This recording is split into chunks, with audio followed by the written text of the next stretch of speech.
smaller dock nearby on the way anywhere? Just pop a head in the dock? It's that way. Oh, Yeah. oh, okay. Yeah.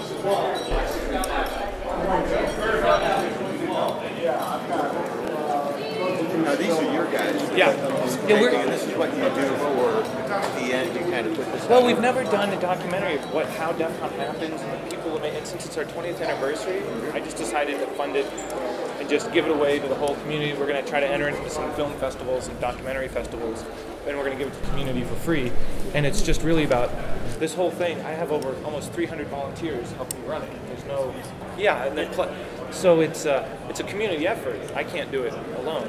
And we charge so little. It's hard to talk and film and carry it. Well, and we charge so little, we could never afford to run it commercially.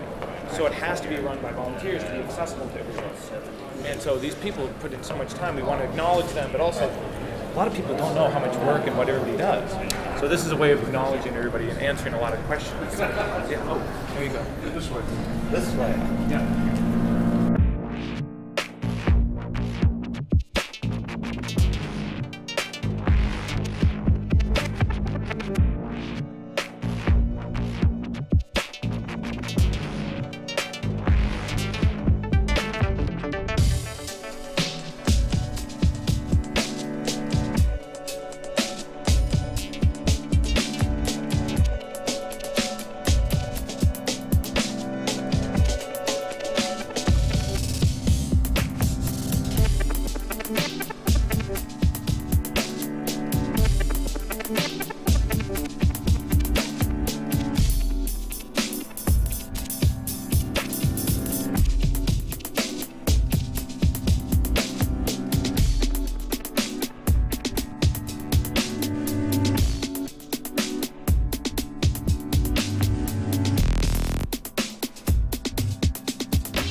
I think it was the year when it was at the Aladdin, and we'd forgotten to sort of clean up our room, or we didn't think that the maid was going to show up as early as they did, and we'd gone off to breakfast, and we came back, and the maid had been in the room and cleaned the room and organized all of the drugs.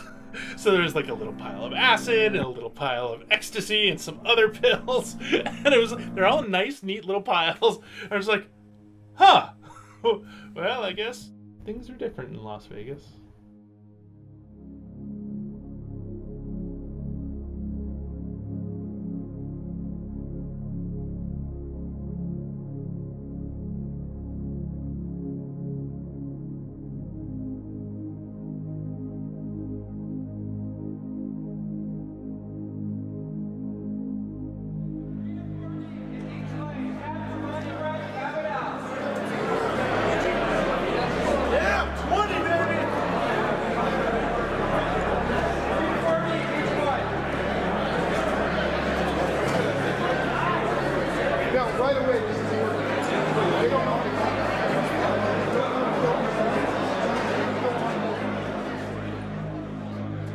This is my first Defcon badge. I went on the Defcon website and I started going through all of the videos that they had for Defcon 19. And I started looking at that and going, ooh, this is really cool. 20th Defcon. Been wanting to do it for years, and it was just one of those things that just sort of lined up. All the moons lined up perfectly. Definitely heard a lot about the con. It's somewhat affordable con, and there's lots of technical discussions. A whole bunch of really smart people that probably know more than I do, most of them. So I hope to learn something.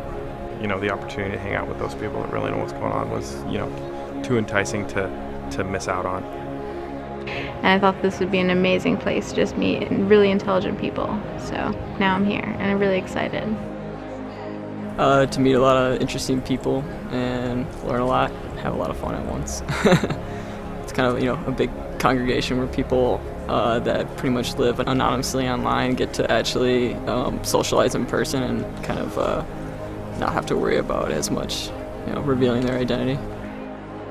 Well, I've read all kinds of dire warnings about using anything here that's potentially hackable, and nearly anything's hackable, so... I was told to take the battery out of my phone. Just... I've got a checklist sort of in my mind. Kilt, colored hair. Drinking before 10 a.m. I haven't seen quite just yet. Every single device in the world has some kind of computer in it, and they all have vulnerabilities in one way or another, and this is an information of what those vulnerabilities could be and how to fix them and make them better and improve it for the future. Are you the teacher? Yes. You are the teacher. And this is your first Defcon? Yes. And you thought to take a pack of neophyte students into Las Vegas to go to a hacking conference? Yes. Yes. Do you have tenure?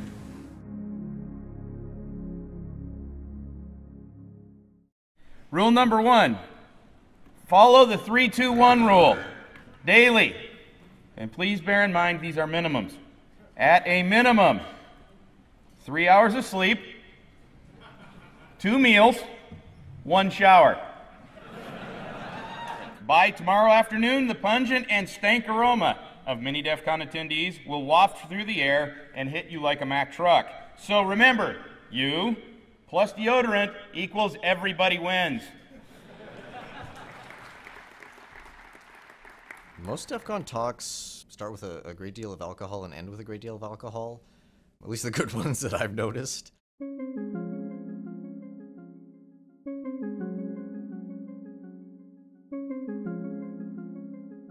The aircraft tracking stuff came out of the fact that I bought an app for a couple of bucks that allowed me to point my cell phone at the contrail, look at the information that was for that particular flight was overlaid on the camera. As I started digging, I found more and more issues. Just out of my own curiosity, I was, how does this work? I found all these issues, and it got really scary because I speak a lot, and I go to a whole bunch of conferences. This stuff can start getting really dangerous. So I was thinking, okay, even if I don't have all the answers, I need to get this answer out.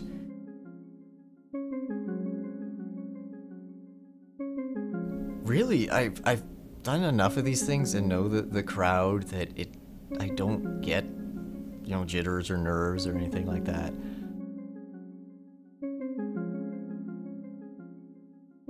I'm just kind of, running through some of the slides in my talk, some of the jokes I may have constructed for a particular slide or a particular moment. But mostly it's just, okay, does my laptop work? Are the slides up? Does the projector work? Yep. Okay. All good. Thank you. So, yes, generally what I say is that when I get bored, bad things happen. At the Las Vegas airport here, you've got a flight landing every 90 seconds. That's an awful lot of metal, money, people moving around. How does this all work? How does this all fit together? You always hear about air traffic control, but does anybody really know how it works anymore?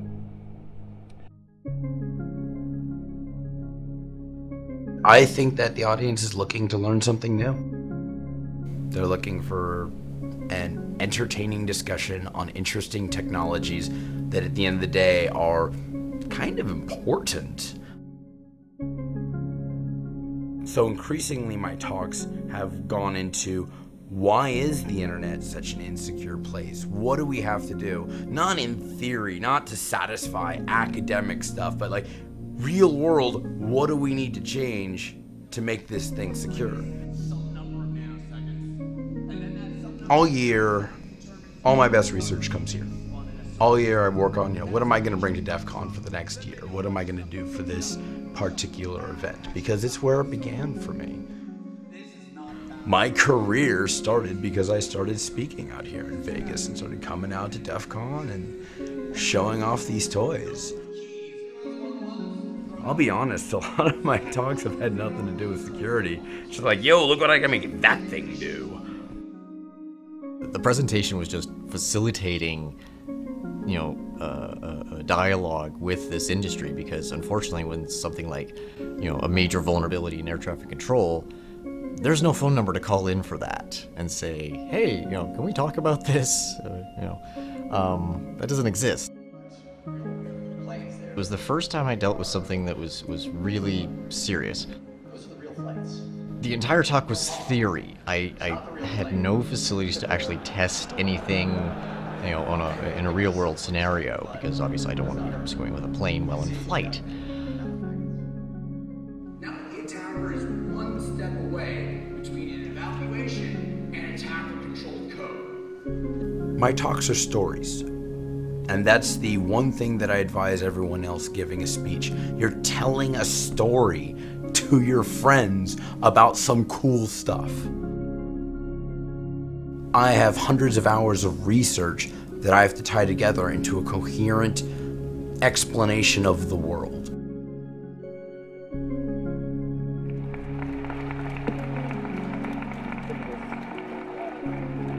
I was expecting a response, and oh boy did I get it.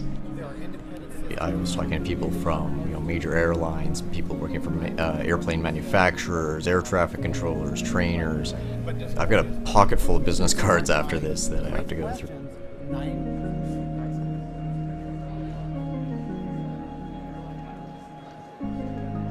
So this was sort of me loudly knocking on the door and saying, "You might have a problem here. Let's talk about this."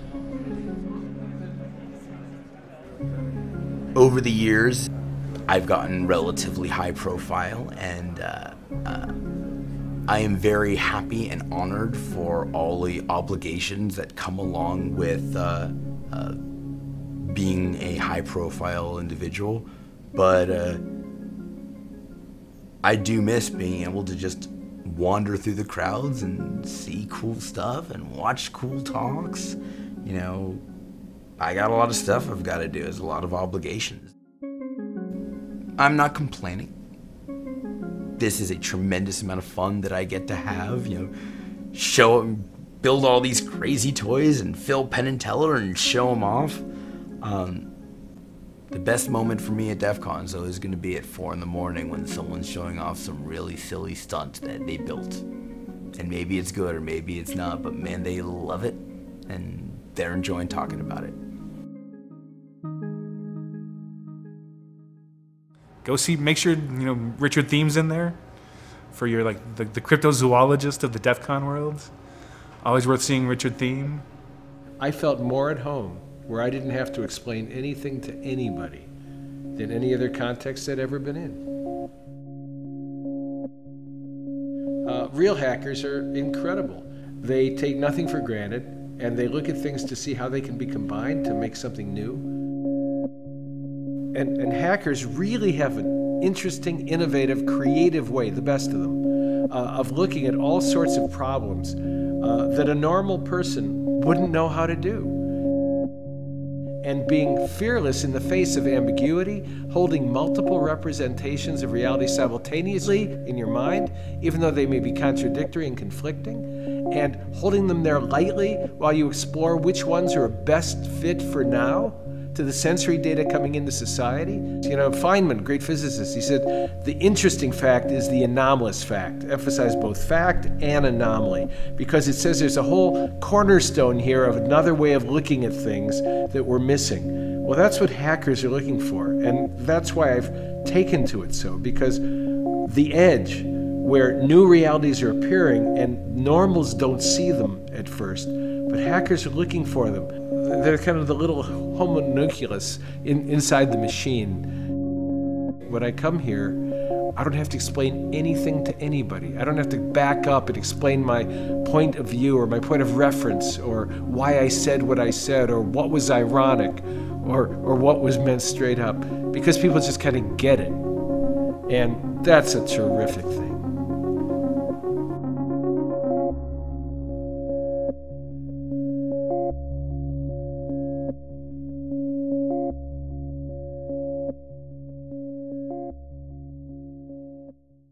We've spent a lot of time over the last year setting up for this convention. It is truly a labor of love. We're all volunteers. We don't do this for glory. We don't do this for anything other than we want you guys to have a good time here.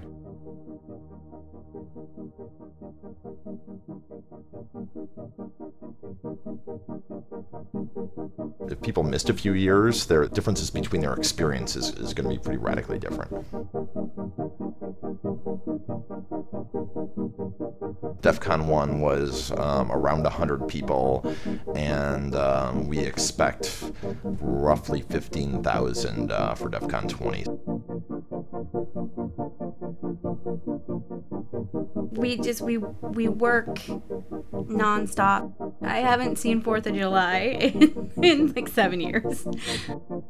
It's crazy that DEFCON, as you can label it as a hobby, takes so much time because it seems like pretty much from the moment DEFCON ends until the time that we're spinning it up again, we're busy. You know, technically I retired 2 years ago, but I can't give it up because it's such a part of me. I'm giving back to the same culture that spawned me. DEFCON for the last 10 years especially has been a very big part of my life. It consumes most of my free time. DEFCON starts for me the day after DEFCON is over for the next year.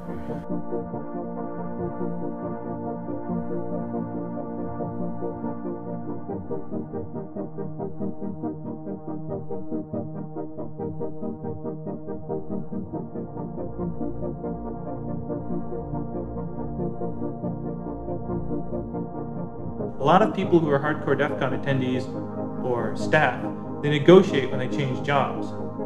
That's fine, everything's good, but I need to take, 2 weeks off. I never thought that my party would be a job employment prerequisite.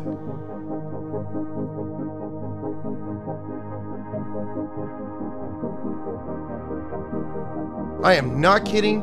I am expecting another well-orchestrated, well-oiled machine coming together and producing this amazing gathering of geeks. No kidding. That's what we do. We come together and we do the hell out of it. And I expect it to happen this year.